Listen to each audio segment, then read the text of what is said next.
अस्सलामुअलैकुम and a very good morning. Ragho Lahore में आप सबको खुश आमदीद कहते हैं। मैं हूं मुनीब आसिफ। मैं बिल्कुल ठीक ठाक हूँ। उम्मीद करती हूँ जनाब आप लोग भी जानते ही होंगे, ठीक ठाक होंगे, खैरियत से होंगे। और आज नए हफ्ते का आगाज़ हम करने जा रहे हैं, नए दिन का आगाज़ कर चुके हैं। उम्मीद करेंगे कि जनाब ये हफ़्ता भी आपके लिए, हमारे लिए, जो जो हमें देख रहा है, जहाँ जहाँ से हमें देख रहा है, उनके लिए ये हफ़्ता भी बहुत अच्छा गुज़रे, प्रोडक्टिव गुज़रे और खुशियों भरा गुज़रे। तो जनाब आज भी कुछ ऐसी ही बात करेंगे कि हमने अपनी ज़िंदगी में कामयाबी कैसे हासिल करनी है ना। जंग लड़ना पड़ती है अपने ज़ोरे बाजू पर। ज़िंदगी के मैदान में मोजज़े नहीं होते। कामयाब लोग जब कुछ कर गुज़रने के लिए पुख्ता इरादा कर लेते हैं ना, तो फिर पीछे मुड़कर नहीं देखते और वो मुसलसल जिद्दोजहद के साथ अपने मकसद की तरफ मुकम्मल तवज्जो देते हैं। कामयाबियों की जो सीढ़ी है वो चढ़कर अपनी मंजिल पा लेते हैं, जबकि वो लोग जो किसी मौजज़े के इंतज़ार में रहते हैं और बग़ैर किसी के कुछ किए बहुत कुछ पा लेने की ख्वाहिश भी करते हैं, तो ऐसे लोगों की बस ख्वाहिश ही रह जाती है, वो पीछे रह जाते हैं। मंजिल उनसे मीलों दूर चली जाती है, कामयाबी उनसे रूठ जाती है और अफसोस करने के सिवा उनकी ज़िंदगी में कुछ बाकी नहीं रहता है। तो अगर ज़िंदगी में कामयाबी हासिल करनी है और कुछ करने का जज्बा है, तो फिर हर आने वाली मुसीबत और हर आने वाली मुश्किल को हमें खुले दिल से कबूल करना चाहिए। किसी भी मकसद को हासिल करने के लिए ना हमें दिन रात मेहनत करना पड़ती है। ज़िंदगी में कुछ भी मुश्किल नहीं होता और नामुमकिन तो बिल्कुल भी नहीं होता है। आपके हर काम में, आपके हर मकसद में कामयाबी 1000% मुमकिन होती है। बस होता क्या है, हमेशा ये बात आप जहन में रखें कि हम जिस तरह का रवैया दूसरों के साथ रखते हैं ना, वही सलूक हमेशा हमारी कामयाबी या फिर हमारी नाकामी समझी जाती है। बड़े अखलाक जो है ना हमारे, वो हमारे हालात बड़े रखते हैं, बदल सकते हैं।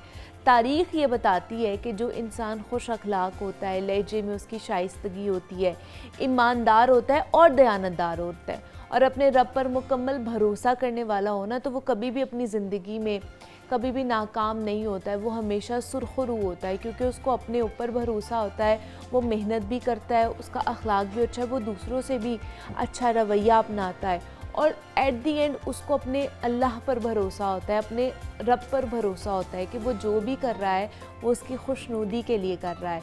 वो अगर किसी से रवैया अच्छा रख रहा है, अखलाक अच्छा रखता है, शाइस्तगी जो दिखा रहा है गुफ्तगू में, तो वो उसको पता है कि इसका जो अजर है ना, ये मुझे मेरे खुदा से मिलना है, ना कि किसी इंसान से मिलना है।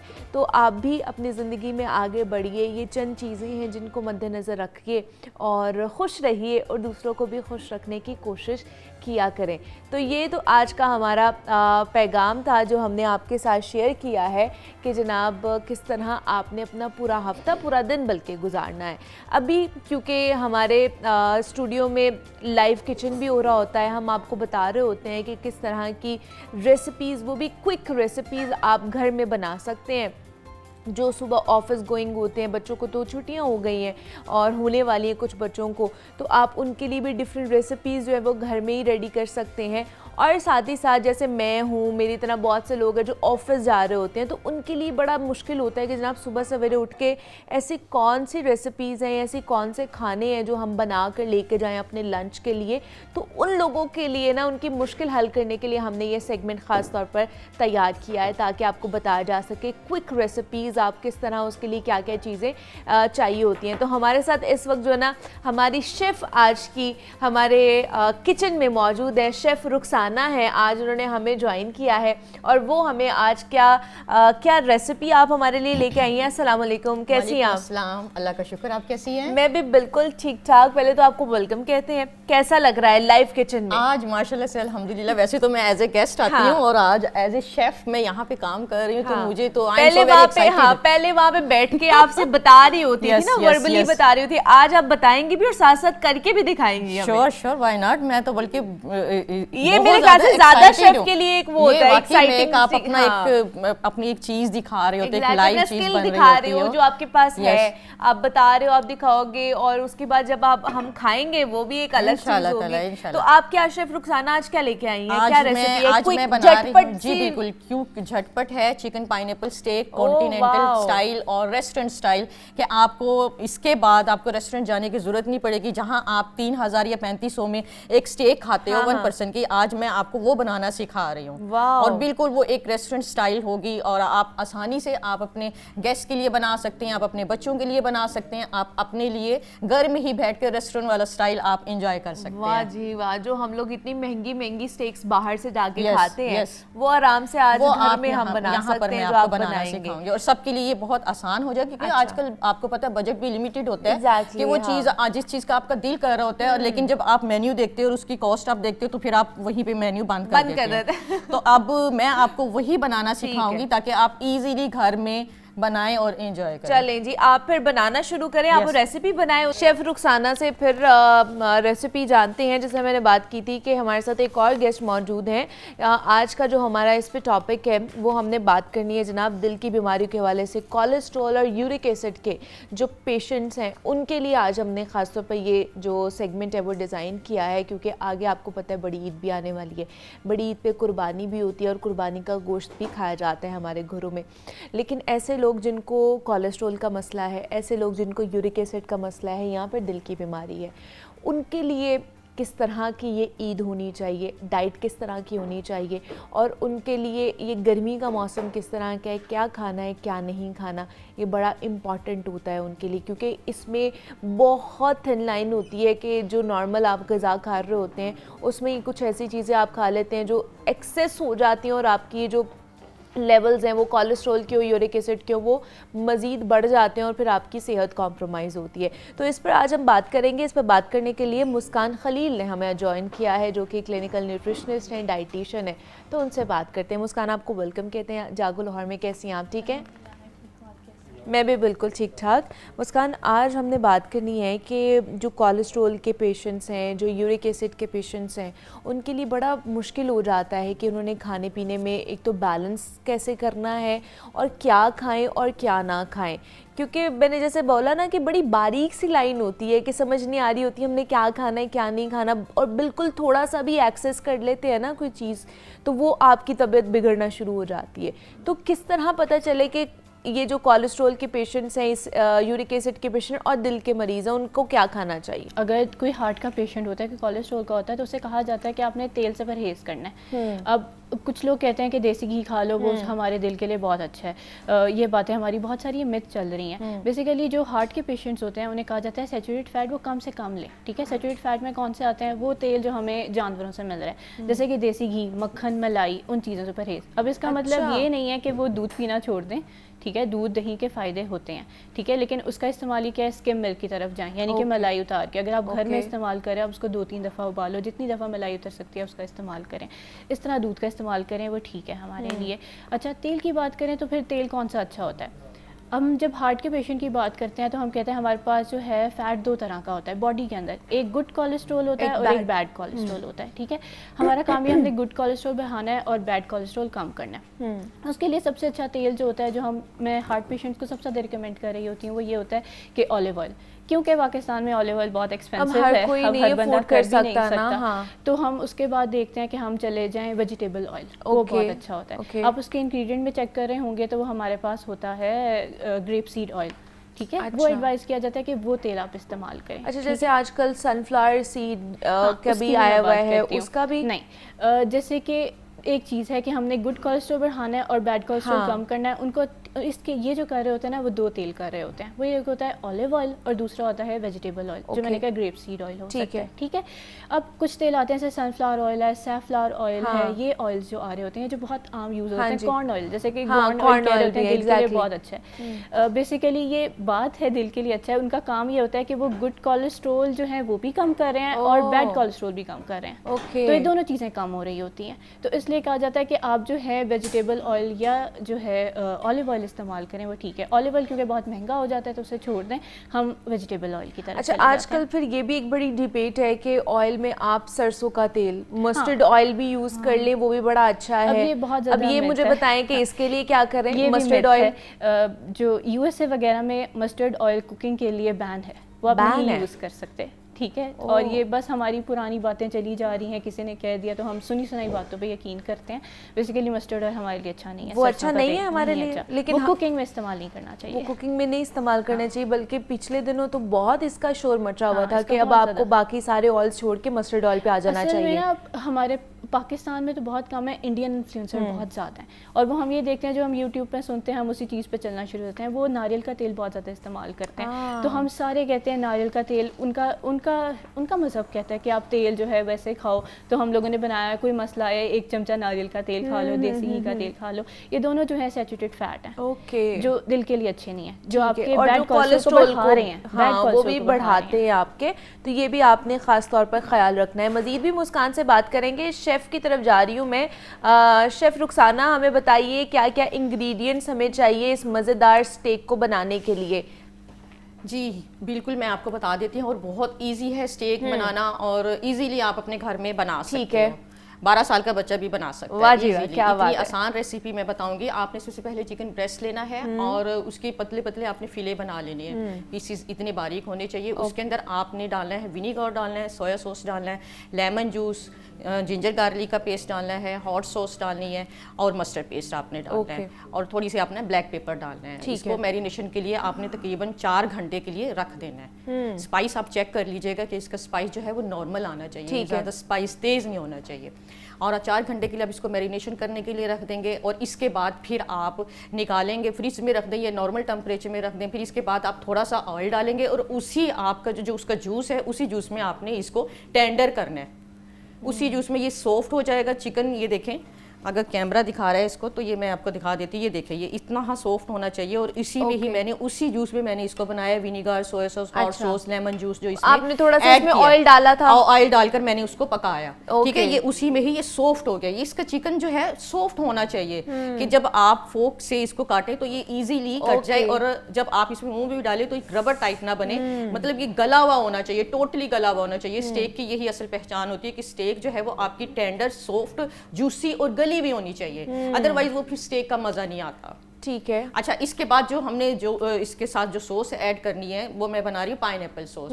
आपने पाइनएप्पल लेना है, पाइनएप्पल को आपने ग्राइंड कर लेना है। इसके बाद आपने इसका कैरामलाइज बनाना है, उसके लिए आपने शुगर लेनी है, 1/2 कप आपने शुगर लेनी है, और शुगर को आपने उसको हल्का सा पकाना है कि उसका कलर जो है कैरामाइल आ जाए। फिर इसके बाद आपने इसमें ये आपने पाइनएप्पल सॉस इसमें डाल देनी है। पाइनएप्पल का जो जूस है आपने उसको ग्राइंड किया है वो आप उसमें डाल दें, और जो उसका लिक्विड है वो थोड़ा सा आप उसमें ऐड कर दें। इसके बाद आप इसमें लीमू डाल दें, वो लेमन डालेंगे, और हल्का सा आप सॉल्ट डालेंगे, ताकि जो इसका स्पाइस लेवल है वो बैलेंसिंग में आ जाए। फिर इसके बाद हम इसकी गार्निशिंग करेंगे, इसकी प्रेजेंटेशन करेंगे, वो फिर मैं आपको दिखाऊंगी कि कैसे इसकी प्रेजेंटेशन करनी है, कैसे आपने हॉट प्लेट। इसके हमारा जो चिकन है वो कंप्लीट हो चुका है, और अब आप सॉस की तरफ जा रही हैं। सॉस तैयार कर रही हूं। चलें, ठीक है, आप फिर सॉस तैयार करें, फिर हम आपकी तरफ वापस आएंगे। अभी मैं मुस्कान की तरफ चलती हूँ।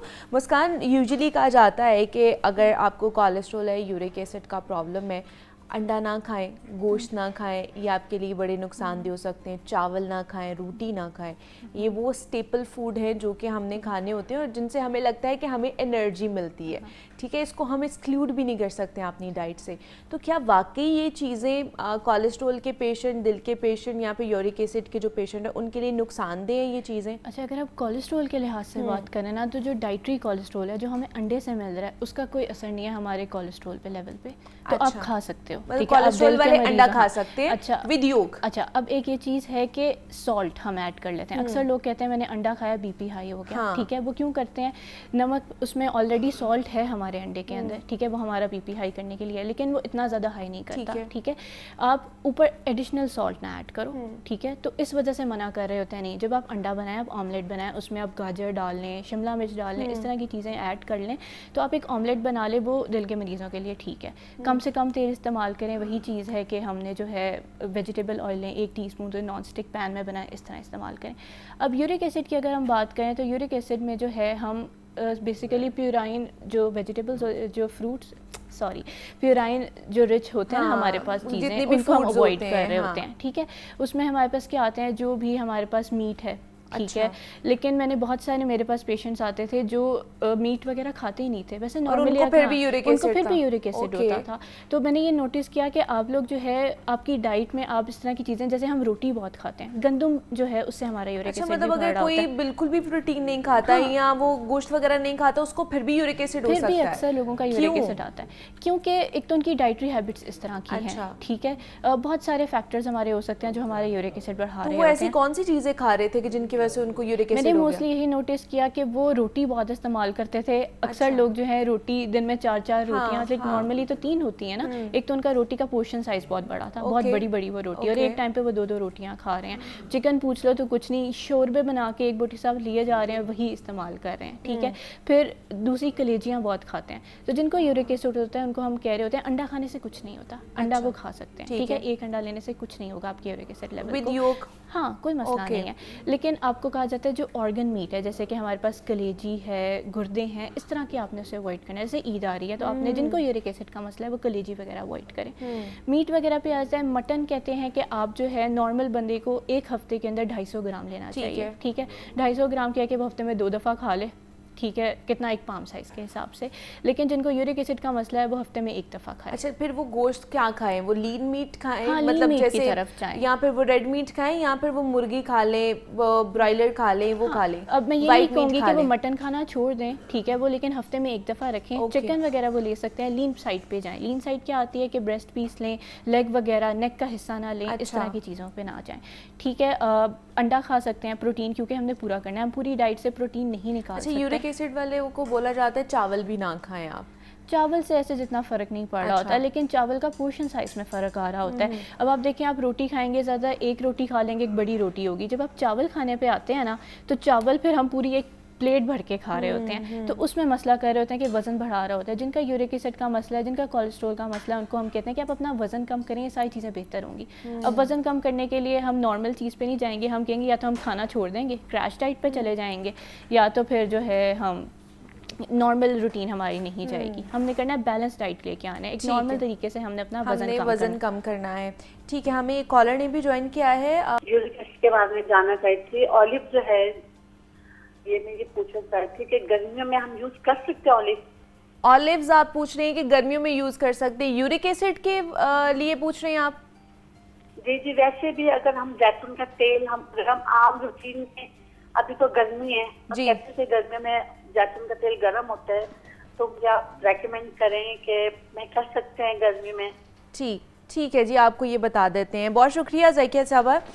मुस्कान बताएं, ऑलिव ऑयल का इस्तेमाल जो गर्मियों में किया जा सकता है कि नहीं किया जा सकता? बिकॉज़ उसको कहते हैं कि वो गर्म होता है। अच्छा, देखें, ऑलिव ऑयल की ना बहुत ज़्यादा टाइप्स हैं। पहली चीज़ तो ठीक है, ऑलिव ऑयल खाने में जब हम इस्तेमाल करें ना, उसका बर्निंग पॉइंट बहुत डिफरेंट होता है। वो हम कहते हैं कि आप खाने में ड्रेसिंग वगैरह के लिए ऑलिव ऑयल बहुत अच्छा है, खाने के लिए आप वेजिटेबल ऑयल इस्तेमाल करें।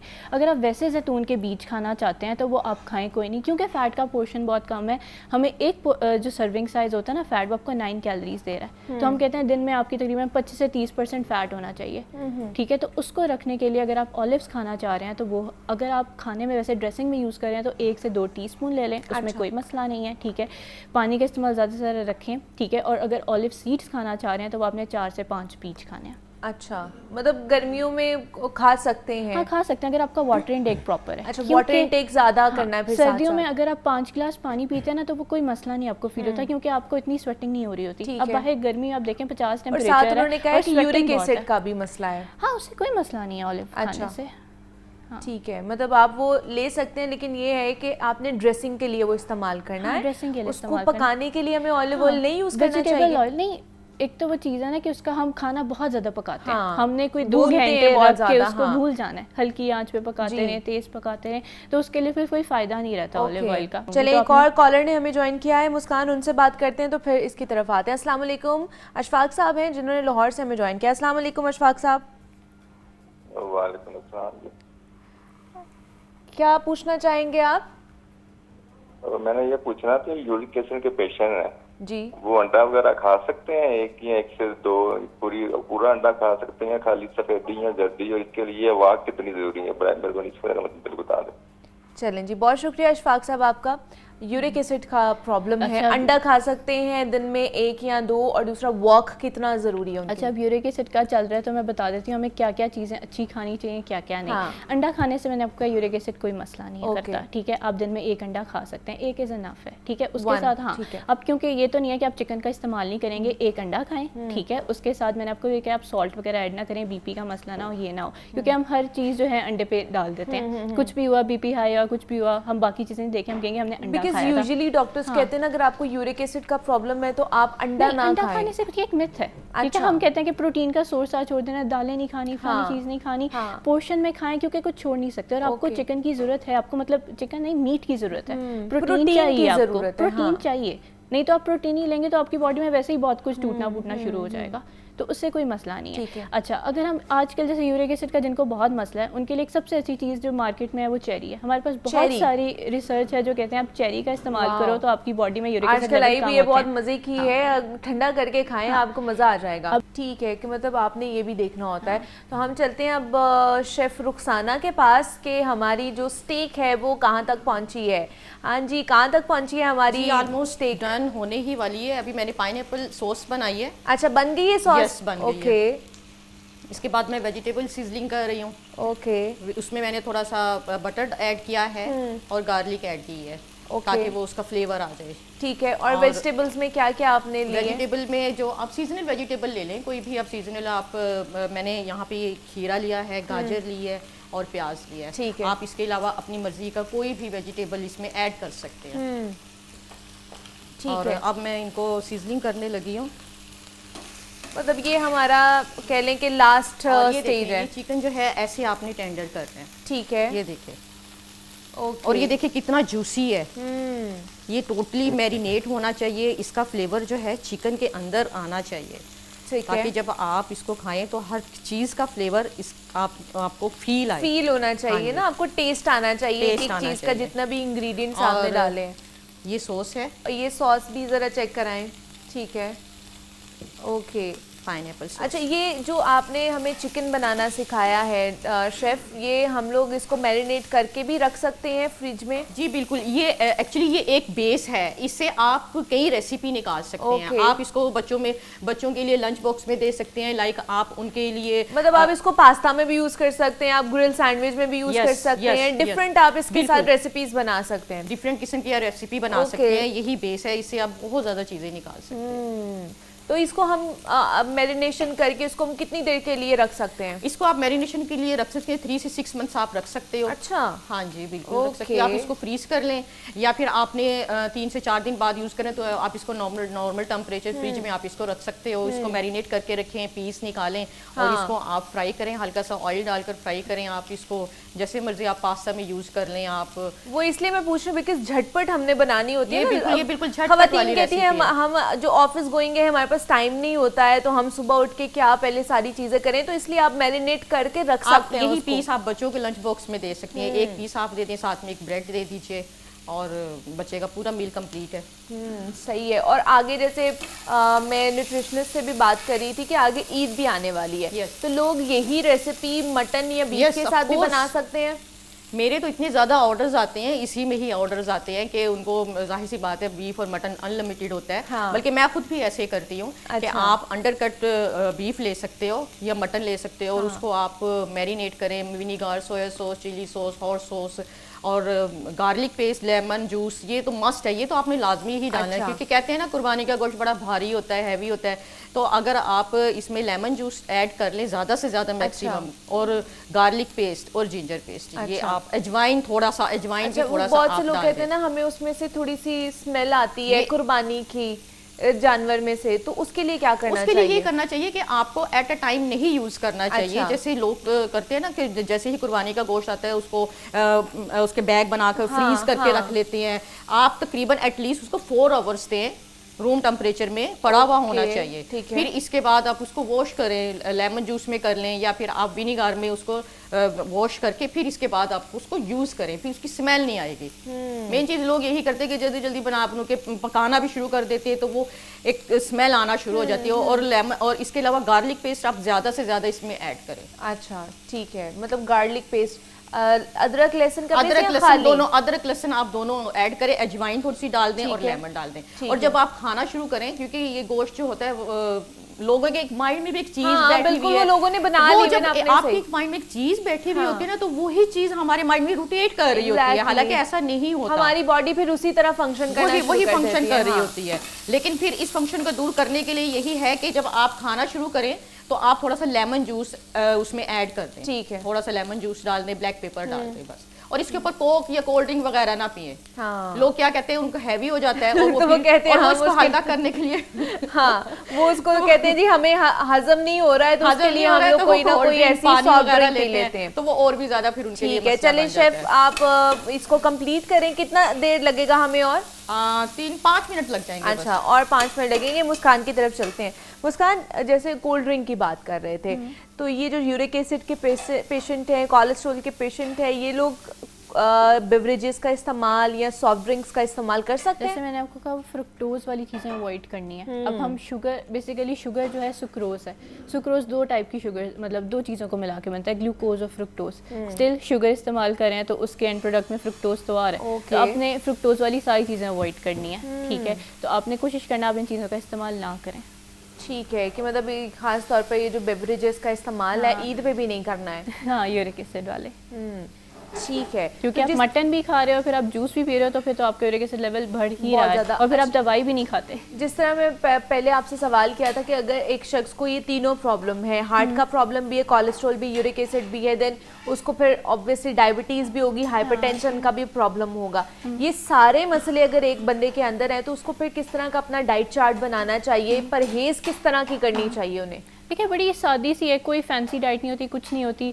नाश्ते में जो है वो दलिए का इस्तेमाल कर लें। दलिए में 2 तरह के, एक ओट्स होता है, बार्ले होता है। ओट्स पे हमारे पास बहुत सारी रिसर्च हैं जो कहती है जो आपका जो है कोलेस्ट्रॉल लेवल कम करते हैं। बेसिकली उसके अंदर एक फाइबर होता है, सोल्यूबल फाइबर। वो क्या करता है, जब आपके अंदर जाएगा, जो आप खाना ले रहे हो, आपकी आपके स्टमक में जाके वो अपने साथ जो है कोलेस्ट्रॉल को बाइंड कर लेगा और वैसे ही बॉडी से लेके निकल जाएगा। तो इसलिए हम कहते हैं कि ओट्स वगैरह जो है आपके कोलेस्ट्रॉल को कम करेगा बॉडी लेवल्स में, तो आप ओट्स का इस्तेमाल करें, ठीक है? नाश्ते में जो है दूध ओट्स ले लें। दूध जो इस्तेमाल करें वो आपने कोशिश करना है, सैचुरेटेड फैट क्योंकि उसमें ज़्यादा होता है तो कम जो है उसमें से मलाई निकाल के 2-3 दफ़ा उबाल के, अगर आप बाहर से स्किम मिल्क ले सकते हैं वो ले लें। लाइट वाला मिल्क जो होता है वो नहीं मिलता, आपको लगता है कि नहीं अलग मैं अपने लिए डब्बे क्यों लेकर आऊँ, तो आप 2-3 दफ़ा उबाल के जो है ओट्स दलिए का इस्तेमाल करें नाश्ते में, ठीक है? चाय बहुत अच्छी है यूरिक एसिड वालों के लिए। चाय अच्छी है उनके लिए? चाय अच्छी है, वाओ, लेकिन चाय में चलिए जी, चीनी चाय पी अच्छी लिया है, करें आप। लेकिन चाय में चीनी अच्छी नहीं है। ठीक है, ठीक है, कॉफ़ी चाय भी इस्तेमाल कर सकते हैं लेकिन चीनी नहीं, ओके। ठीक है? तो आपने वही फिक्की चाय पीनी है, ठीक है? वो आपका जो है यूरिक एसिड तो लेवल वो हेल्प करने में चीनी का करती कोई है। ऑल्टरनेट नहीं यूज कर सकते हैं, जिस तरह आजकल स्टेविया भी यूज किया जा रहा है, या हाँ, वो भी स्टेविया नहीं से किया? वो प्लांट सोर्स है, उसमें इतना कोई मसला नहीं है, वो ले ठीक है। सकते हैं। लेकिन सुकराल वगैरह जो है स्टिल वही आता है कि वही चीज़ें हैं, ठीक है? ठीक है। शहद ऑल्टरनेट होता है लेकिन ओके, शहद भी नहीं वो हम ले नहीं, सकते। गुड़ या शक्कर भी नहीं नहीं, यूज वो भी करनी नहीं ले उन्होंने। सकते। उनमें बेसिकली ओके। फाइबर ज़्यादा है, गुड़ शक्कर में थोड़ा फाइबर ज़्यादा है तो वही चीज़, ठीक है, ठीक है? नाश्ते में दलिए का इस्तेमाल कर लें। देखें थोड़ी थोड़ी देर के बाद कुछ ना कुछ खाते रहें ताकि आपकी जो है एकदम से शुगर लेवल भी ड्रॉप्स ना हो और आपका जो है वेट लॉस में भी इन चीज़ों में भी जाए, ठीक है? वॉक आप करें, कोशिश करें दिन में 30 से 40 मिनट जो है, दिन के 6000 स्टेप्स आपने करने हैं। अब तो हर फ़ोन में स्टेप्स नज़र आते हैं, हाँ, आपने exactly। कोशिश करना है 6000 स्टेप्स दिन में पूरे अच्छा। करें। अगर आपने सुबह 9-10 बजे नाश्ता किया है तो 2-3 घंटे के बाद जो है एक फ्रूट ले लें। ओके, एक फ्रूट में क्या आता है, एक आम, एक ठीक है? 6-7 आम नहीं, बेसिकली अच्छा। आम में भी शुगर भी मैंने कहा हाँ, वो फ्रुक्टोज fructose बहुत बहुत ज़्यादा ज़्यादा है, है। लेकिन कोई एक दिन में फल खा लें कोई मसला नहीं है, ठीक है। ठीक है? लेकिन थोड़ा लें, छोटा आम लें, जैसे नहीं है। आपने पहले भी कहा वाटरमेलन में भी ज्यादा हाँ, है, आम में एक भी कप ज्यादा है, लेने में कोई बनाना में मसला भी नहीं, ज्यादा हर है। चीज़ में ज़्यादा है। अब आप जैसे वाटरमेलन है, बनाना है, इनमें पोटेशियम बहुत ज़्यादा होता है, तो पोटेशियम दिल वाले जो मरीज़ होते हैं उनके लिए बहुत ज़्यादा उनको ओके। एडवाइस कर रहे होते हैं, तो उनके लिए हम कहते हैं कि वो ग्रीनी वेजिटेबल्स खाएं, पोटेशियम वाली चीज़ें खाएं, जैसे कि पालक केला है, पालक है, हाँ। चीज़ें हैं। लेकिन यूरिक एसिड के लिहाज से अगर देखा जाए तो उनमें मना किया रहा उनको होता मना कर दिया है। तो जाता अब है, इन हाँ। चीज़ों को बैलेंस करने के लिए कम पोर्शन खाना है आपने। अच्छा। दवाई हम खा रहे हैं जो ठीक है। हमारा ऑलरेडी स्टोर निकाल रहा है यूरिक एसिड, उसके साथ आपने कम पोर्शन खाना है। कम पोर्शन का मतलब क्या है, एक केला खा लें, ठीक है, अगर बड़ा केला है तो एक लें, ठीक है, छोटे छोटे दो हैं तो 2 केलियाँ ले लें, ठीक है। उसके साथ कोई और फल ना खाएं, एक फल लें एक टाइम पे, ठीक है। साथ थोड़े से ड्राई फ्रूट्स खा लें, ऑलमंड्स वगैरह, उसमें ओमेगा 3 बहुत ज़्यादा होता है, वो भी आपके कोलेस्ट्रॉल इन चीज़ों के लिए बहुत अच्छा है। यूरिक एसिड में भी कोई मसला नहीं है, ठीक है। पीनट्स वगैरह में बहुत ज़्यादा प्रोटीन होती है, तो अक्सर कह रहे होते हैं ना लो, कुछ कहते हैं ले लो, लेकिन सीड्स वगैरह खा सकते हैं यूरिक एसिड के पेशेंट्स जो हैं, जिस तरह आजकल बहुत ज़्यादा पंपकिन सीड, चिया सीड्स, इस तरह के एक फ्लैक्स सीड्स। टेबलस्पून से कुछ नहीं होता। अगर आपने अपने खाने में तेल कम का इस्तेमाल करने से, मैंने आपको स्टार्ट में कहा, 30% फैट ले सकते हैं। 30% फैट का मतलब ये होता है, अब आम बंदा कैसे कैलकुलेट करेगा, खाने में तेल कम से कम, सुबह अगर अंडा खा रहे हैं तो 1 चाय के चमचे तेल नॉन स्टिक पैन में बनाएं, बस ग्रीस करके, ठीक है। उसके बाद दोपहर को खाने में भी कम से कम तेल में बनाओ, ठीक है। कम से कम तेल ही 1 चमचा पूरे घर के खाने के लिए, यानी कम से कम नॉन स्टिक पैन यूज़ करें, ठीक है। इस तरह आपने इस्तेमाल करना है, ठीक है। अगर आप उसके साथ ड्राई फ्रूट्स खा रहे हैं, सीड्स खा रहे हैं, तो कोई मसला नहीं है, 1 टेबलस्पून दिन में आप ले सकते हो। अच्छा, ठीक और है। ये डेली ले सकते हैं ड्राई फ्रूट्स अगर भी और आप सीड्स भी? अगर आप तेल कम इस्तेमाल करें, अगर तेल, ये शर्त है ये कि चीज़ तेल के कम लिए आपने इस्तेमाल करना है, देन आप यहाँ से भी अपना फैट जो कंटेंट है वो पूरा कर पूरा सकते कर हैं। सकते हैं। ये नहीं करना कि हम खाने में जो है देसी घी तो वैसे इस्तेमाल नहीं करना, ठीक है। सबसे पहले तेल अपना बदलें, अच्छा। वेजिटेबल ऑयल में जाएं, ठीक है। कैनोला ऑयल भी ठीक है, लेकिन मैंने आपको कहा कैनोला ऑयल जो है आपका गुड कोलेस्ट्रॉल भी कम कर रहा है और बैड कोलेस्ट्रॉल भी दोनों चीज़ों को कम कर रहा है। तो उसके लिहाज से अगर आपको कुछ नहीं मिलता तो ठीक है, कोई मसला नहीं है, लेकिन बेहतर है कि वेजिटेबल ऑयल की तरफ जाएं। मतलब सबसे पहले देसी घी चेंज करें। हाँ, देसी घी सबसे पहले जाए, मक्खन मलाई, ये पुराने वक्तों की बातें छोड़ दें, ठीक है, वो डिफरेंट थी, अब नहीं है, ठीक है। वॉक करें, वॉक करने से आपका जो है बीपी भी ड्रॉप होता है और आपका कोलेस्ट्रॉल भी कम होता है। मतलब ये सारी आपको हमने बता दी है, मुस्कान ने आपको बता दी है कि ये चार्ट होना चाहिए आपका पूरा ब्रेकफास्ट से लेके रात के लंच तक, कि आपने क्या खाना है, किस टाइम पे खाना है, कौन कौन सी चीज़ों की कितनी क्वांटिटी आपके पास होनी चाहिए, ताकि अगर आपको यूरिक एसिड का प्रॉब्लम है, कोलेस्ट्रॉल का प्रॉब्लम है, डायबिटीज़ भी है, हाइपरटेंशन भी है और साथ ही साथ दिल का मसला भी है, तो आपके लिए ये चीज़ों का ख्याल रखना बहुत ज़रूरी है कि आपने बैलेंस डाइट लेनी है, वरना एक चीज़ को सही करते करते दूसरी चीज़ें बिगड़ना शुरू हो जाती हैं। तो हम शेफ़ की तरफ चलते हैं, कहाँ तक पहुँची है हमारी? मैं आपका ही इंतजार कर रही अच्छा, हूँ। मेरा इंतजार कर रही थी, मैं बस चाह रही हूँ कि मैं उधर ही आ जाऊँ और आके आप फिर आए, हम... क्योंकि यही एक ऐसी टेक्निकल पॉइंट है जो मैं सबको दिखाना चाह रही हूँ। ठीक है, फिर मैं वहाँ पर आती हूँ ताकि yes. हम देख सकें हाँ कि किस तरह की जो हमारी स्टेक है वो बन रही है।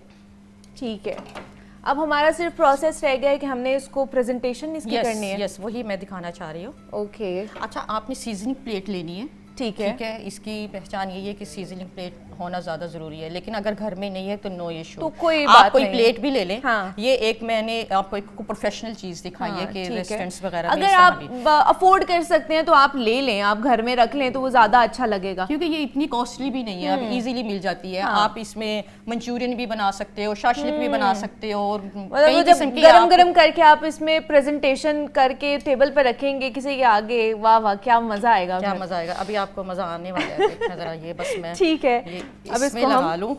ओके, ध्यान से, ये बहुत तो ध्यान मुश्किल से, काम है। क्योंकि ये गर्म है। हाँ जी, क्योंकि कोई कपड़ा भी नहीं ना है। खैर, कोशिश करती तो हूँ। आप लोगों ने भी इसका बहुत ख्याल रखना है। इसको मैं पकड़ लूँ? नहीं, आप इसको ही रहने दें। ठीक है, ये भी आप लोगों ने ख़ास तौर पर ध्यान रखना है घर में कि ऐसी कोई भी चीज़ का बच्चों को तो बिल्कुल नहीं आपने पास खड़े होने देना। बिस्मिल्लाहिर्रहमानिर्रहीम। चले जी, बस हम यहाँ पे- कामयाब हो गए हैं। हम लोगों ने जो सीजनिंग प्लेट है वो अपनी हमारे ट्रे में रख दी है। अच्छा, अब इसके बाद आपने ये मैंने प्याज सोते किए थे, ठीक है, वो आपने इसमें ऐड करने हैं। ओहो हो, क्या बात है। जो खुशबू आ रही है ना इस वक्त हमारे पूरे स्टूडियो में, जो खुशबू फैली है, मुस्कान आपको भी खुशबू आ रही है, मज़े की लग रही है? अच्छा, ये देखिए, ये आपने इसमें चिकन डाल दिया। ठीक है, ये हमने अपने जो चिकन स्टेक रखी थी, बनाए हुए थे चिकन के पीसेस, वो देखिए, हमने मैंने उसमें दिल खोल के बनाए। रेस्टोरेंट में आपको सिर्फ 2 पीस मिलने हैं। यही तो फ़ायदा होता है कि घर में आप ज़्यादा चीज़ें बना सकते हैं। रेस्टोरेंट में आपको उसी पैसों में थोड़ी सी चीज़ मिलती है और घर में उसी पैसों में आप पूरी फैमिली जो है ना वो खा सकते अच्छा, हैं। ये देखें, ये पाइनएप्पल सॉस, ओके, ये जो सीजनिंग आती है ना, ओह हो, क्या बात है। ये जो सीजनिंग की आवाज आ रही है ना, इसकी एक ये अलग इसका ही अपना मजा होता है। क्या बात है इसको। ये इसमें हमने वेजिटेबल ऐड कर दी है। ओह, आप अपनी मर्जी की कोई भी वेजिटेबल इसमें, वाह जी अपनी वाह। फेवरेट जो आपको पसंद है, वाह जी वाह, आप वाह इसमें जी ऐड वाह। कर आप सकते देखिए हो। कि इतनी क्वांटिटी में कभी आपको बाहर से मिलती है, कभी भी नहीं मिलती है, तो ये इसलिए bread- आपने इसका भी ख्याल रखना है। ये भी अच्छा, अच्छा, ये ब्रेड भी बनाई आप आपने? ले वाह वाह सकते वाह। हो, किसी भी आप जलाल सन से ले लीजिए, किसी से आप ठीक है, शॉप कहीं से भी आप ले सकते हैं, जो भी आपको पसंद है तो आप उसको रख सकते ये हैं। बेक पोटैटोज है, baked लेकिन अगर आप potato के बेकिंग साथ। नहीं कर सकते, आप बॉईल कर सकते हो। ठीक है। और इसमें मायोनीज मैंने और हर्ब इसमें ऐड ओफ किया है। अल्लाह, ये इतना प्लेटर आपको ना आराम से स्टेक का 4 से 5 हजार में बाहर से मिल जाता है। तो ये भी आप घर में अगर आप और वो भी चीजें 1 लेकर person आए, का वो भी होता है। 1 पर्सन का, एग्जैक्टली 1 पर्सन का। और ये यहाँ आप पे आराम से स्टूडियो में घर जितने भी में लोग 4-5 हजार का घर में सामान लेकर आए ना, तो वो आप इजीली पूरी फैमिली के लिए बना सकते हैं। तो इसलिए घर में हम आपको बनाना दिखा रहे हैं और सिखा भी रहे हैं कि आपने इजीली अपने फैमिली को बना के खिलाएं और ख़ुद भी खाएं। तो हमारे साथ शेफ़ रुखसाना मौजूद थी। शेफ़ रुखसाना, बहुत शुक्रिया आपके वक्त का कि आप आई और इतनी मज़े की स्टेक आपने हमें बना के दी है। तो मुस्कान, थैंक यू सो मच आपका भी कि आप भी आई और इस कोलेस्ट्रॉल के ऊपर हम बात कर रहे थे। उम्मीद करते हैं कि आपको ये सेगमेंट हमारा पसंद आया होगा। यहाँ पे एक छोटी सी ब्रेक लेते हैं, मिलते हैं इस ब्रेक के बाद।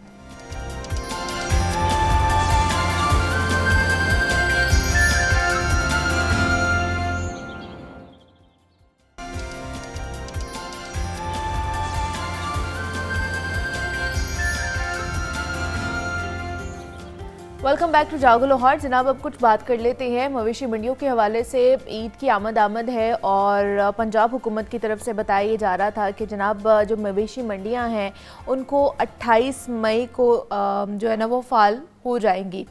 और लाहौर में जो है ना वो पंजाब भर में मंडियों की बोलियों के हवाले से क्या आमदन होगी। शाहपुर कांजरा में ख़ासतौर पर जो व्यापारी हैं वो इंतज़ामिया से ज़ायद वसूली पर थोड़े से नाला नज़र आ रहे हैं। इसकी क्या वजह है? और उसके साथ साथ शहर में 5 मंडियाँ लगाई जानी हैं, उसकी तैयारियां कहाँ तक पहुँची है? आज जो है वो 26 हो गई है, तो कल का दिन गुजार के परसों जो है ना वो मंडियाँ लग जाएंगी। तो क्या उसका अहवाल है वो भी बात करेंगे। और उसके साथ साथ जनाब सूबे पंजाब में पैदाइश से 7 साल तक रजिस्ट्रेशन अब बिल्कुल मुफ्त हो जाया करेगी। तो ये एक नया कानून आया है, कैसे इसके ऊपर अमल दरामद होगा, कब से होगा, इस पर भी बात करते हैं। हमारे साथ इमरान अकबर मौजूद हैं स्टूडियो में, जो कि चीफ रिपोर्टर हैं, तो उनसे बात करते हैं। इमरान साहब, आपको खुश आमदीद कहते हैं जागो लाहौर में। कैसे हैं आप? ठीक है, अल्हम्दुलिल्लाह। इमरान साहब, सबसे पहले तो ईद कुर्बान की आमद है और उस हवाले से तैयारियां जो है ना वो ज़िले इंतज़ामिया की पंजाब हुकूमत की कहाँ तक पहुँची है? 28 को जो है ना गालिबन इन्होंने कहा था कि मवेशी मंडियाँ फ़ाल हो जाएंगी, एक दिन बाकी रह गया है, परसों जो है ना इस पर काम शुरू हो जाएगा। तो अभी तक जो पहली तैयारियाँ हैं कहाँ तक पहुँची है? बहुत शुक्रिया आपका।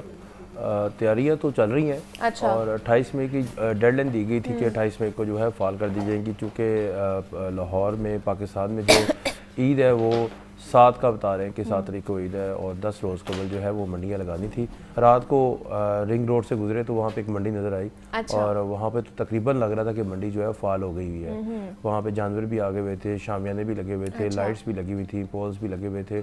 और इसी सूरत हाल को मद्देनज़र रखते हुए तमाम जो इस वक्त मंडियाँ हैं वो शहर के गिरदोज़वाम में लगनी हैं, ताकि शहर के अंदर ना लगाई जाएँ।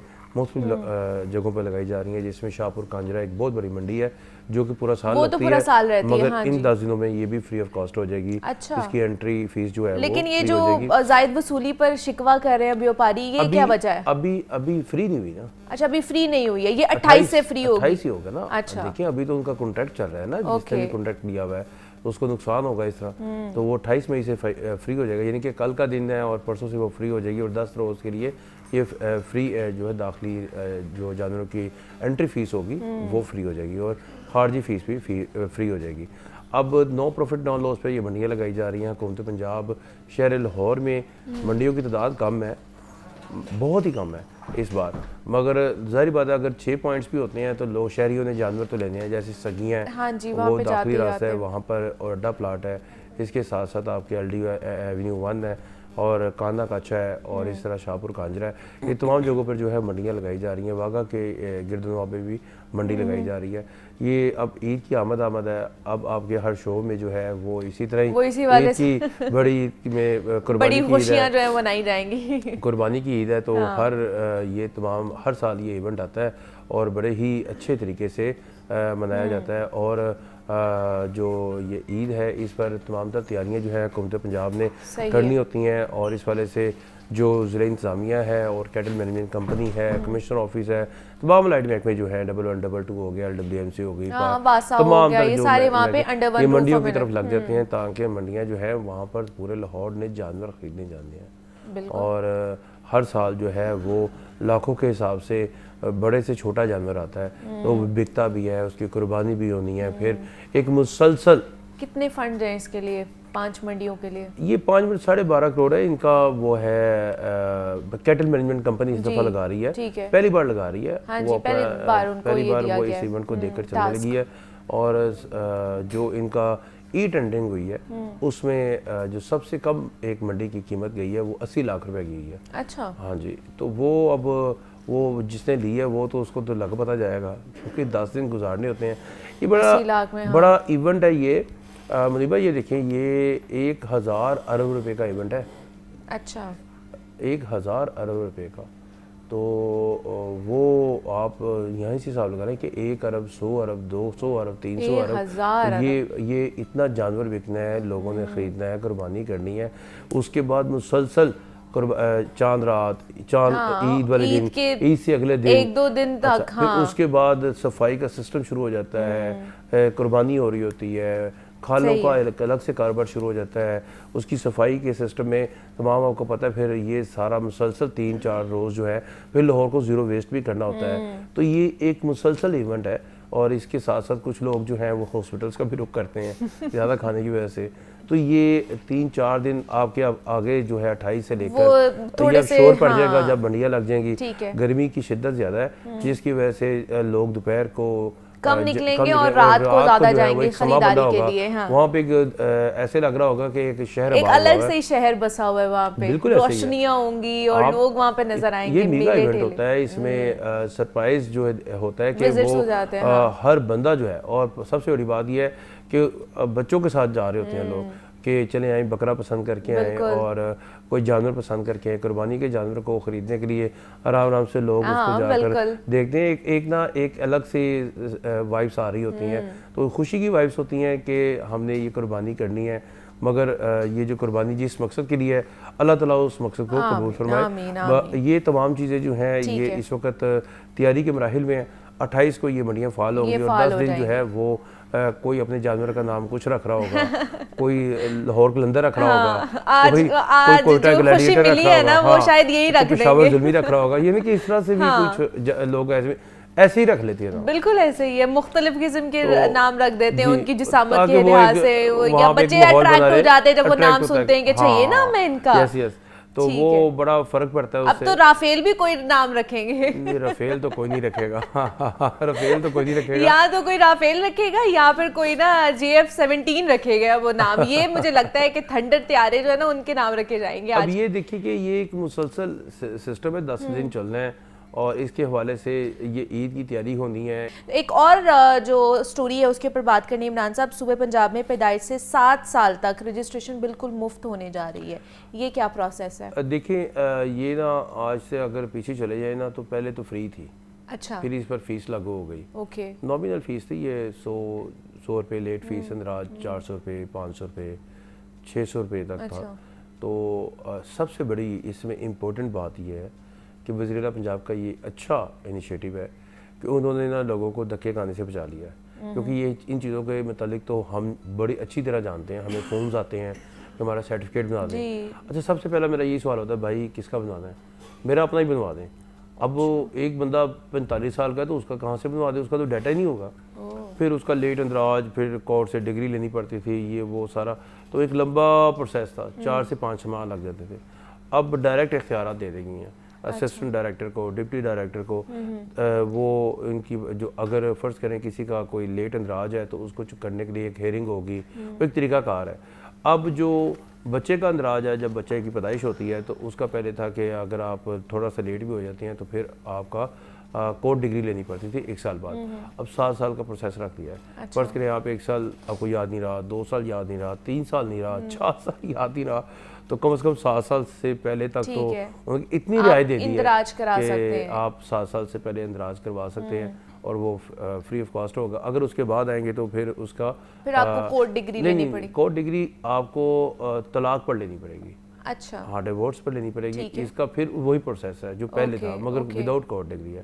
गजट नोटिफिकेशन जारी हो गया। मेरा ख्याल है 7 साल बहुत होते हैं। हाँ, इतना तो अब देखिए जैसे आप 45 साल वाले बंदे का कह रहे हैं तो वो भी तो अभी भी इतने केसेस हैं। अच्छा, 45 साल वाले को इसलिए याद आता है कि जहाँ तो उसको कोई लॉटरी लग जाती है, बाहर का मुल्क से वो आ जाता है, या उसका कोई विरासती मामला होता है, वो जायदाद का मामला होता है, उसकी वो बर्थ सर्टिफिकेट होता नहीं है, उसने फिर उसके बाद अपना डोमिसाइल भी बनवाना होता है, फिर उसने वे फॉर्म भी बना, यानी कि तमाम तर चीज़ें उसने बाद में बनानी। शनाख्ती कार्ड पहले का बनवा लिया हुआ है।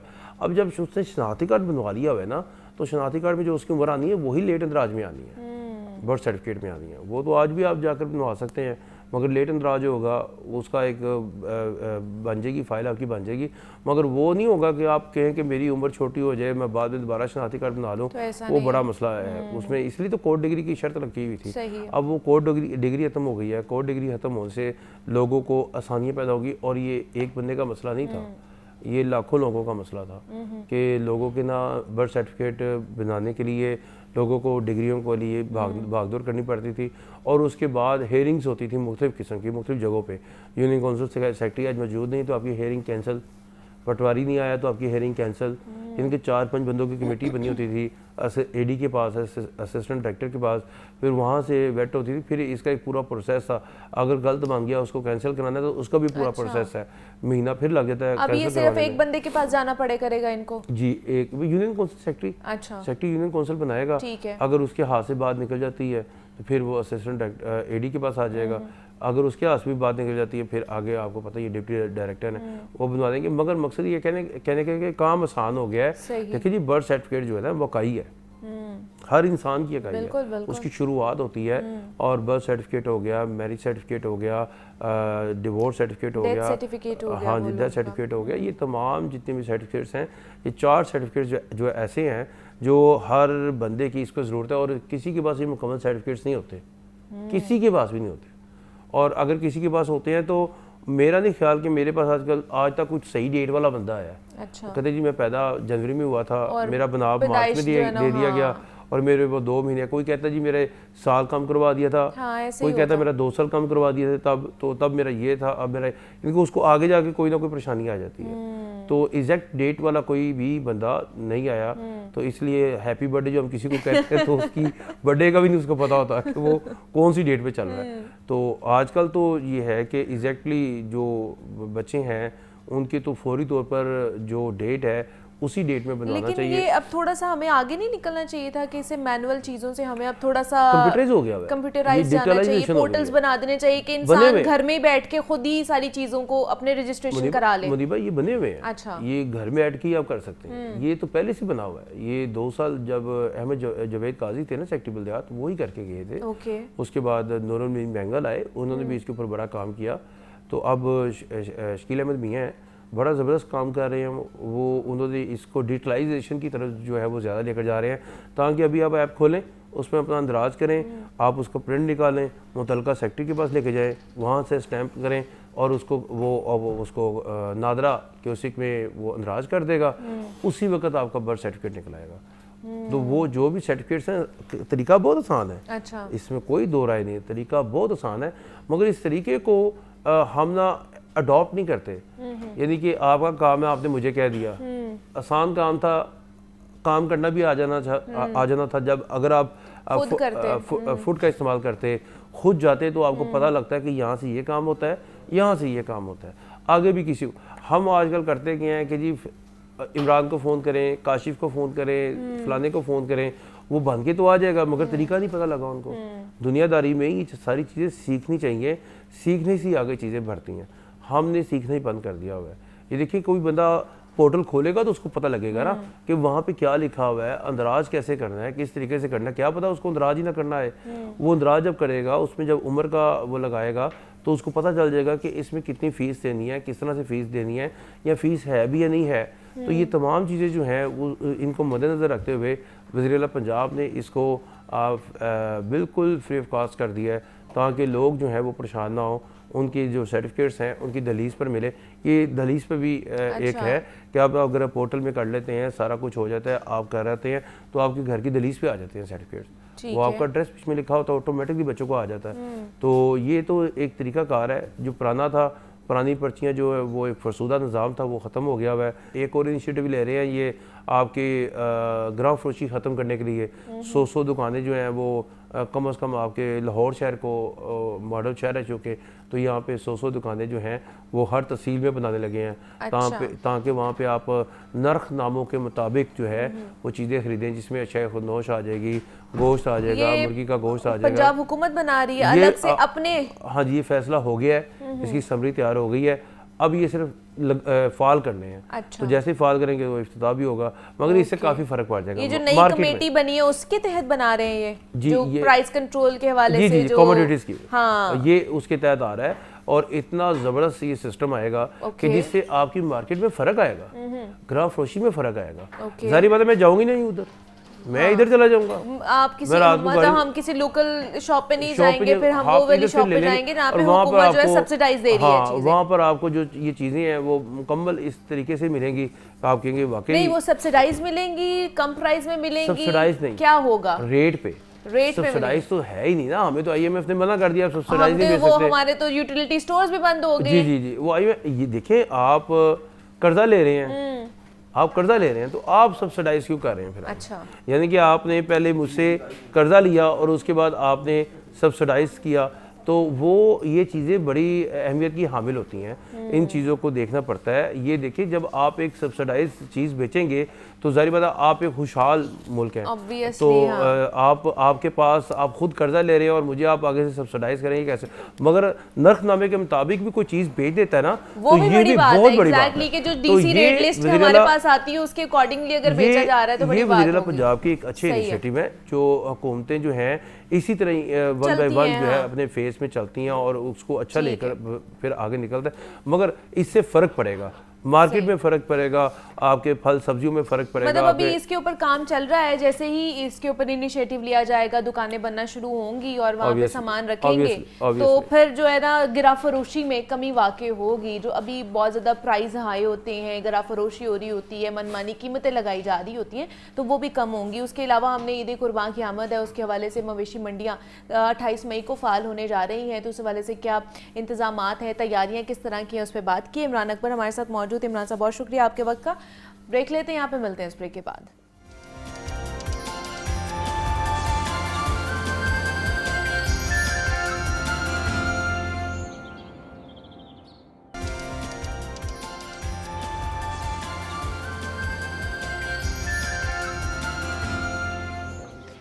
वेलकम बैक टू जागो लाहौर। जनाब, पंजाब हुकूमत ने सूबे में अमन व अमान की सूरत हाल बेहतर बनाने के लिए Punjab control of goonda act 2025 का मसवदा तैयार कर लिया और महकमा दाखिला पंजाब के मुताबिक इस कानून के तहत गुंडा अनासर की कानूनी तौर पर वाज़े शनाख्त मुमकिन हो सकेगी और उनके खिलाफ सख्त से सख्त कार्रवाई भी की जा सकेगी।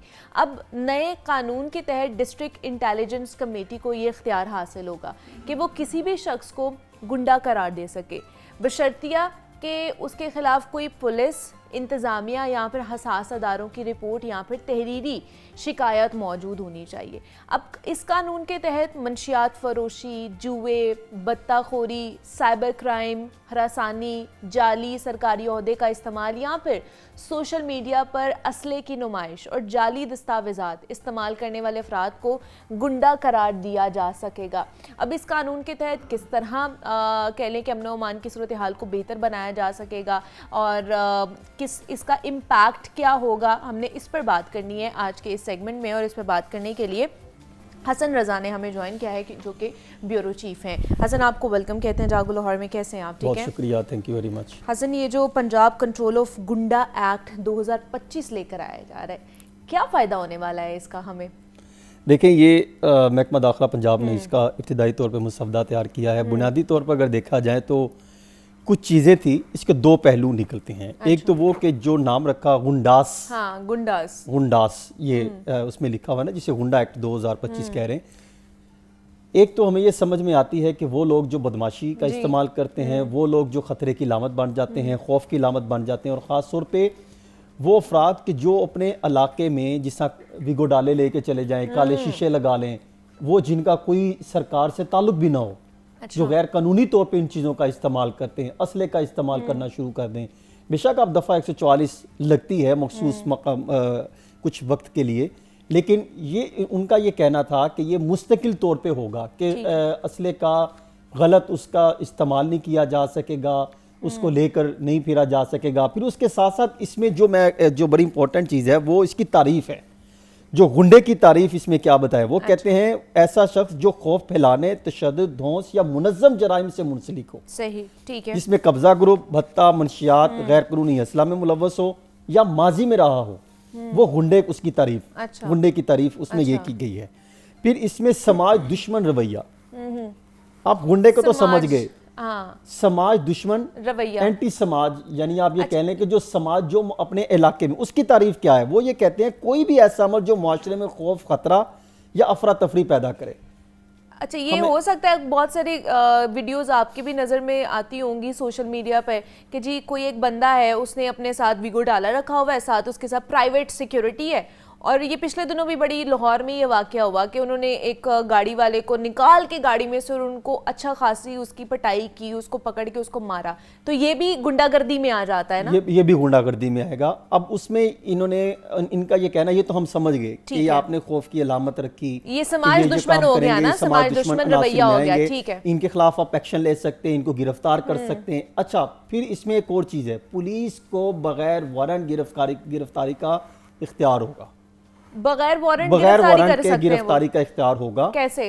उन्होंने उनको दे मतलब उनके पास कोई प्रूफ भी तो होने चाहिए ना। फॉर एग्जांपल मैं आप पे ये इल्जाम लगाता हूं कि आप एक इलाके में रहती हैं और उस इलाके में रहती हैं और आप वीगो डाले और कुछ असले का इस्तेमाल करती हैं, खौफ फैल रहा है आपकी वजह से, ठीक है।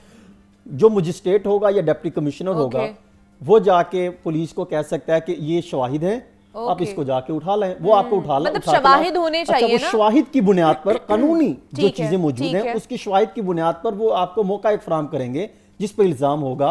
वो अगर उसी टाइम सफाई दे सकता है तो ठीक है, अदरवाइज उससे गुंडा डिक्लेयर कर दिया जाएगा। अब यहाँ पे एक और चीज, लेकिन उन्होंने कहा है कि उनके खिलाफ कोई रिपोर्ट होनी चाहिए कि पुलिस इंतजामिया यहाँ पे, कोई मजिस्ट्रेट कह सकता है, अगर उनका बैकग्राउंड है तो, अगर है या नहीं है या जो कर रहा है। अच्छा, दोनों सूरतों में उनको गुंडा डिक्लेयर किया जा सकता है, उस पे लग जाएगा, यानी गुंडा डिक्लेयर कर देंगे, ठीक है। अब एक तो सवाल ये है कि ये हम मान गए कि जो इसमें लिखा है, ठीक है, लेकिन दो चीजें जो इसमें पॉइंट करने की जरूरत है, जिस पर फोकस करने की जरूरत है, वो ये है कि अफरा तफरी पैदा करना, माहौल को खराब करना। अगर अपोजिशन जमातें प्रोटेस्ट करती हैं जी, तो वो भी इसमें आता है, वो भी इसमें आ जाएगी, वो भी इसमें आता है। और अगर कोई सियासी जमात कहती है डिप्टी कमिश्नर हमने इसको एनओसी नहीं दिया, ये एहतजाज कर रही है, ये रैली निकाल रही है, ये प्रोटेस्ट कर रहे हैं, इनके खिलाफ गुंडा एक्ट लगना चाहिए, वो मजिस्ट्रेट को कहेगा बगैर वारंट गिरफ्तार किसी को भी उठाया जा सकता है इस एक्ट के मुताबिक। अगर इस एक्ट को हम उस नजर से भी देखें, ऑब्वियसली ये भी वो समाज दुश्मन रवैया एक हो जाएगा ना, अफरा तफरी हो जाएगी। देखिए, अफरा तफरी कौन फैला रहा है, ऑटोमेटिकली उस पर इंपैक्ट आएगा। माहौल कौन खराब कर रहा है, इलाके का या जिले का या डिस्ट्रिक्ट का या तहसील का, उस पर भी ये कानून लागू होगा। फिर गुंडा भी उसको डिक्लेयर कर सकते हैं। यानी एक एक्ट जो इन्होंने मुसवदा तश्कील दिया, मुसवदे की तैयारी की, उसमें सिर्फ गुंडाओं को नहीं, बदमाशों को नहीं कवर कर रहे, ये बाकी उसमें वो भी होगा कि जिस तरह आप कहते थे पीका एक्ट लेकर आए, उसमें सारों को बीच में पकड़ के इंजेक्ट कर दिया।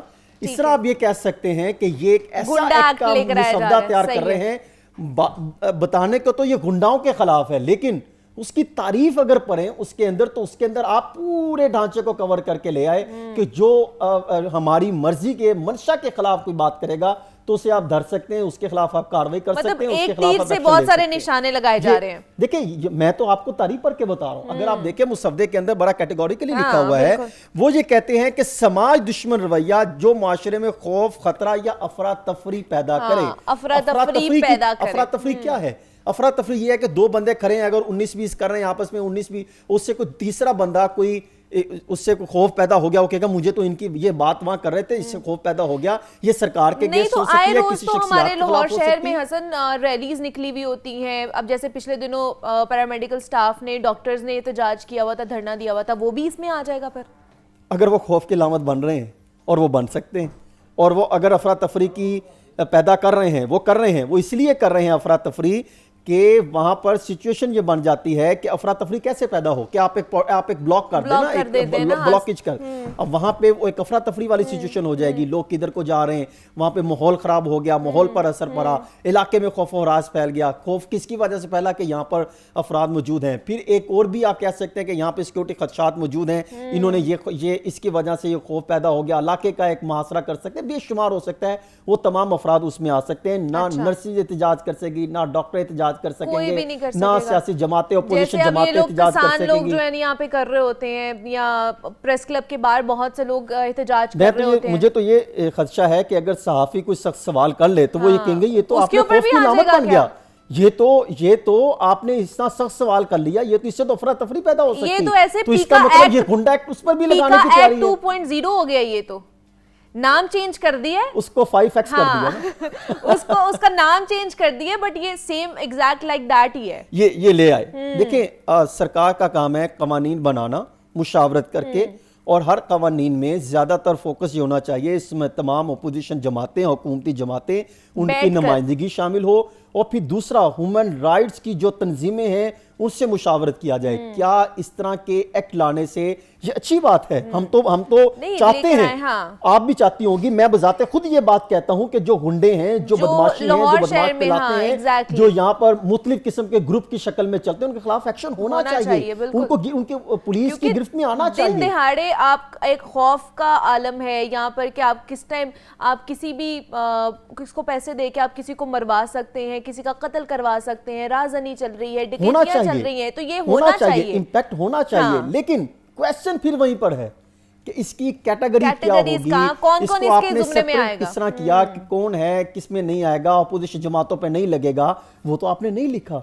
ये अगर कानून पढ़े, मैंने इसका बहुत जायजा लिया, मुसव्वदे को मैंने लिया, फिर मेरी होम सेक्रेटरी साहब से भी बात हुई, सेक्रेटरी दाखिला कैप्टन रिटायर्ड नूर अमीन मैंगल बहुत एक्टिव, बहुत काम कर रहे हैं, वो बेशुमार कानून ला रहे हैं, और कानून को अगर पढ़े तो अंदाजा होता है कि इसमें क्या गड़बड़ घोटाला किस तरीके से ला के इंपैक्ट मारा जाएगा। वो तो हमें पढ़ने के बाद अंदाजा होता है ना कि वो ठीक है, गुड टच बैड टच की इन्होंने कैंपेन लॉन्च की, बहुत ज़बरदस्ती मान गए, लेकिन अब अगर हम इसको देखें तो हमें अंदाजा होता है कि ये ठीक है, गुंडाओं के खिलाफ तो बेहतरीन है। ठीक है, हमारे साथ डीआईजी ऑपरेशंस फैसल कामरान साहब ने भी हमें ज्वाइन किया है। अस्सलाम वालेकुम।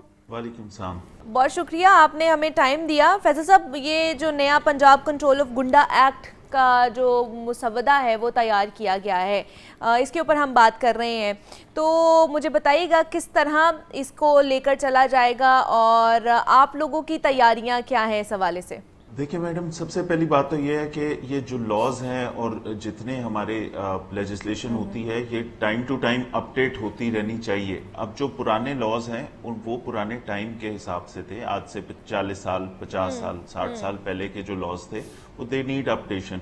एक तो ये इनको अपडेट होना, नए लॉज बनना, ताकि आजकल के हालात के मुताबिक उसके ऊपर एक्शन लिया जा सके। जो टाइम चेंज हो गया, सोशल मीडिया आ गया, बहुत सारी चीजें तेज हो गई, तो एक तो ये बड़ी खुशाइन चीज है। दूसरी बात ये कि इसके अंदर जो चीजें बताई गई, जो प्रपोज की गई कि इस तरह ये इख्तियार डीआईसी को देंगे, डीआईसी बैठ के, मतलब ये फर्द वाहिद का इख्तियार नहीं है, ये इसमें बहुत सारे लोग बैठ के, तमाम जो सेटअप्स हैं, जो एक डिस्ट्रिक्ट के अंदर तमाम स्टेक होल्डर्स हैं जो बैठ के चीजें डिसाइड करते हैं, एजेंसीज भी होती हैं, स्पेशल ब्रांच भी होती है, डिस्ट्रिक्ट एडमिनिस्ट्रेशन भी होती है, पुलिस की इनपुट भी होती है, ये तमाम लोग बैठ के इस तरह डिक्लेयर कर सकेंगे अगर कोई किसी के खिलाफ कोई सबूत हैं, कोई इस तरह के एविडेंसेस हैं, कोई इस तरह की एक्टिविटीज में इन्वॉल्व है, और फिर उसके ऊपर कार्रवाई होगी। फैसल कामरान साहब, मैं समझता हूँ कि इसके लिए वो प्रॉपर एक फोरम भी डिजाइन किया गया जो ऑलरेडी एग्जिस्टिंग।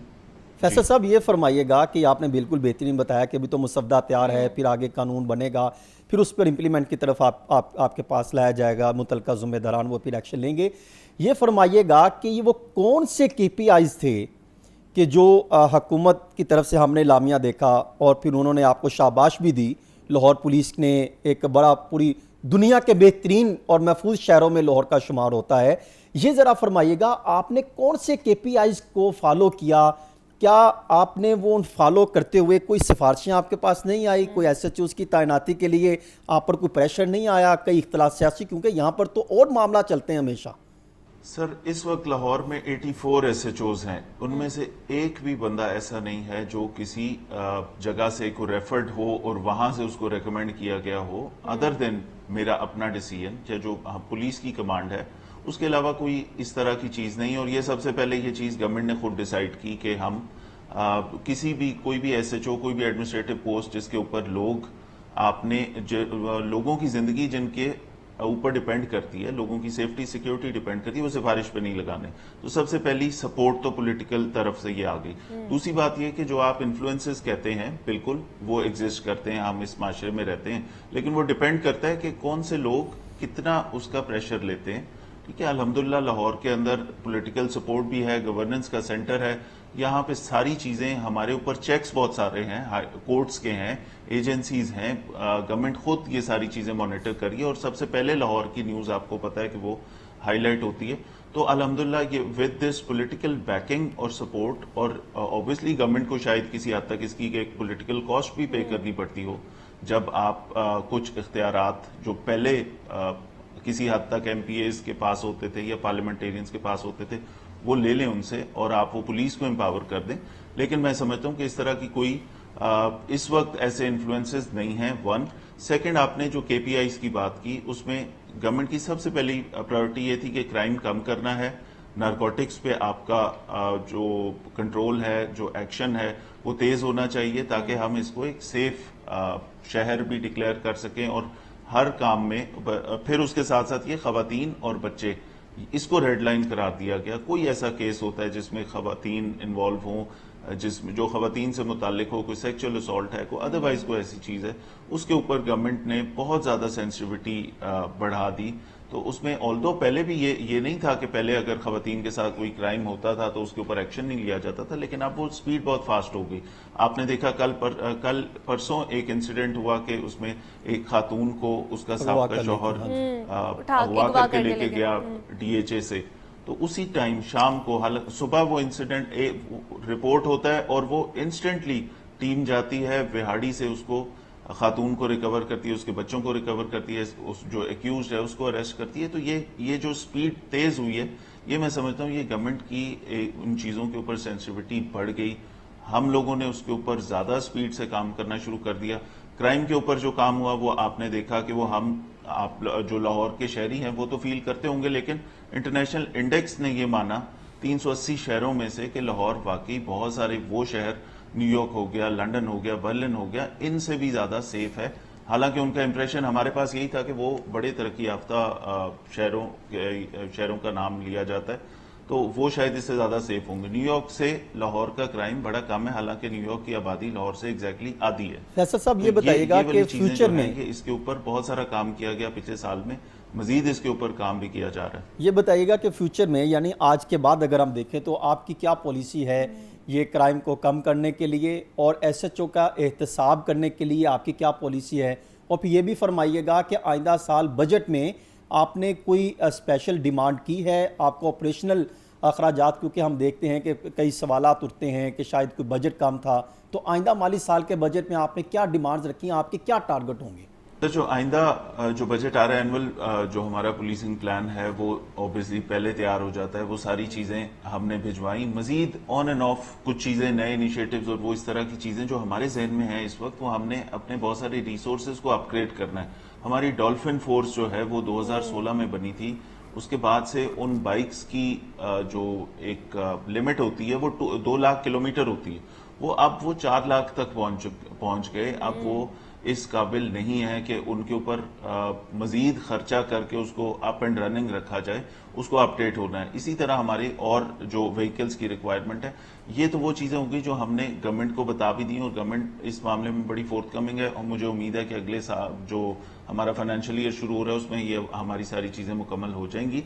लेकिन साथ साथ जो आपने टारगेट्स पूछे अगले साल के क्राइम के हवाले से, तो उसमें सीसीडी जो क्राइम कंट्रोल डिपार्टमेंट है वो भी असिस्ट करने के लिए डिस्ट्रिक्ट पुलिस को तमाम अजला में वो भी क्रिएट कर दिया गया। अब उनके साथ कोऑर्डिनेशन में हम जो ऑलरेडी हम 50% हम पिछले साल से नीचे मौजूद थे, तो जो हार्डन क्रिमिनल हैं, जो इस तरह के क्रिमिनल्स हैं जो बार बार निकल आते हैं बाहर, जो अदालतों के प्रोसेस में जाते हैं फिर निकल आते हैं क्योंकि शायद कहीं प्रोसिक्यूशन में या इन्वेस्टिगेशन में कोई लेकुनास रह जाते हैं, कहीं उनके खिलाफ एविडेंसेस पूरे नहीं होते, तो ऐसे क्रिमिनल्स के लिए एक डेडिकेटेड फोर्स बन गई जो बेहतर प्रोसिक्यूशन, फोकस्ड इन्वेस्टिगेशन, एविडेंसेस पूरे लगा के उनकी बेहतर तफ्तीश करेगी, उन हार्डन क्रिमिनल्स को एक लंबे अरसे के लिए जेल में भेजने के लिए हमारे साथ काम करेगी। तो उम्मीद है कि आप इसमें लाहौर में और ज्यादा बेहतरी भी देखेंगे। साथ साथ हमने अकाउंटेबिलिटी की भी बात की।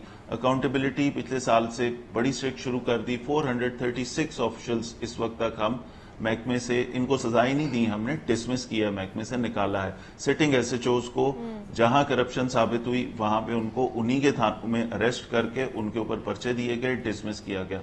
तो ये अकाउंटेबिलिटी हमने मजीद इसको इसी की तरफ जाना है ताकि रवैये भी बेहतर हो सकें, पुलिस की डीआईजी साहब ये फरमाइएगा कि भी कम हो सकें और जहां कोई पुलिस वाला किसी ये फरमाइएगा आपको कहां पे सख्त एक्शन, कहां पे आपको मुश्किल फैसले करने में थोड़ी सी मुश्किलात जो है वो फेस करनी पड़ती है कि आप समझते हैं कि अगर मैं इनके खिलाफ ये करता हूं तो ये हो जाता है, और ये जो ग्रुप्स हैं इन्होंने आगे अपने मुख्तलिफ किलर्स बना रखे हैं, उनके खिलाफ भी कार्रवाई कर रहे हैं, उसके लिए आपको काम मुश्किलात पेश आती हैं। और जो सीसीडी डिपार्टमेंट बना है तो क्या उसकी और आपकी कोऑर्डिनेशन भी कैसे बेहतर हो सकेगी?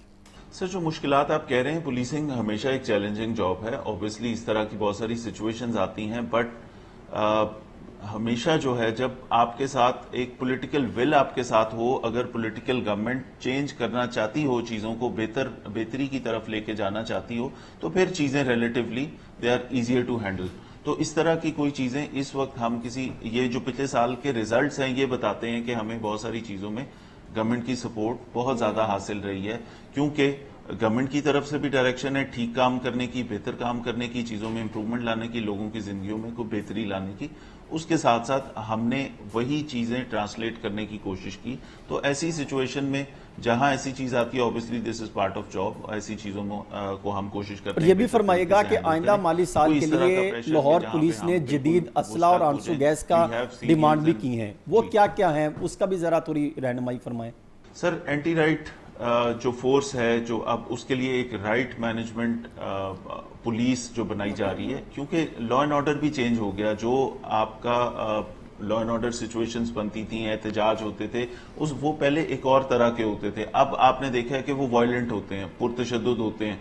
उसके अंदर कहीं से भी कोई भी किसी भी वॉक ऑफ लाइफ से लोग जब आके एहतजाज करते हैं तो वहां पे चांसेस होते हैं कि थोड़ी सी चीजें वायलेंट भी हो जाती हैं एट टाइम्स। उसके लिए पुलिस को जो लेटेस्ट टेक्नोलॉजी है, जो लेटेस्ट ऐसा इक्विपमेंट है जो कि लोगों के लिए वो नहीं है, जो आम लोगों के लिए, उसका ऑब्वियसली फोर्स का इस्तेमाल बड़ा केयरफुली होना चाहिए। तो वो ऐसा है जो डेडली नहीं है, जिससे आप बेहतर रिजल्ट्स ले सकते हैं विदाउट हार्मिंग जो लोग आए, जो क्राउड आए या जो मॉब आए।